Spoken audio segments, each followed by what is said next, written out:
નમસ્કાર દર્શક મિત્રો, ટીવી ગુજરાત અપડેટ ન્યૂઝમાં આપનું હાર્દિક સ્વાગત છે. હું છું ભગવતી ભાભોર. જોઈએ આજના મહત્વના સમાચાર. નિરોણામાં પોષણ ઉત્સવ 2026 અંતર્ગત પૌષ્ટિક વાનગી સ્પર્ધા યોજાઈ. આંગણવાડી કેન્દ્ર નંબર 6 ખાતે નિરોણા સેજા દ્વારા પોષણ ઉત્સવ 2026 અંતર્ગત પૌષ્ટિક વાનગી સ્પર્ધાનું આયોજન કરવામાં આવ્યું હતું.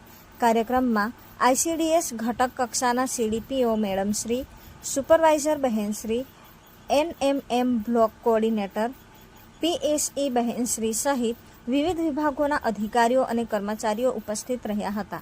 કાર્યક્રમમાં નિરોણા ગામના સરપંચશ્રી, તાલુકા પંચાયતના સદસ્યશ્રી, આરોગ્ય વિભાગના મેડિકલ ઓફિસરશ્રી તથા સ્ટાફ, પોલીસ વિભાગની મહિલા અધિકારીઓ, હાઉસકીલની શિક્ષિકા બહેનશ્રી અને બાલિકા પંચાયતના સરપંચશ્રી સહિતના મહાનુભાવો હાજર રહ્યા હતા. આ ઉપરાંત નિરોણા સેજાની આંગણવાડી વર્કર બહેનો, આંગણવાડીના લાભાર્થીઓ, સગર્ભા માતાઓ, ધાત્રી માતાઓ, કિશોરીઓ, વાલીઓ તેમજ ગ્રામજનોએ ઉત્સાહભેર ભાગ લીધો હતો.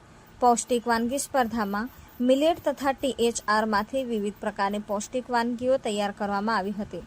સ્પર્ધામાં મિલેટની વાનગી વિભાગમાંથી પ્રથમ 3 અને THRની વાનગી વિભાગમાંથી પ્રથમ 3 સ્પર્ધકોને વિજેતા જાહેર કરી પ્રોત્સાહક ઇનામ આપી સન્માનિત કરવામાં આવ્યા હતા. કાર્યક્રમ દરમિયાન ઉપસ્થિત અધિકારીઓ અને મહેમાનો દ્વારા પોષણના મહત્વ અંગે માર્ગદર્શન આપવામાં આવ્યું હતું.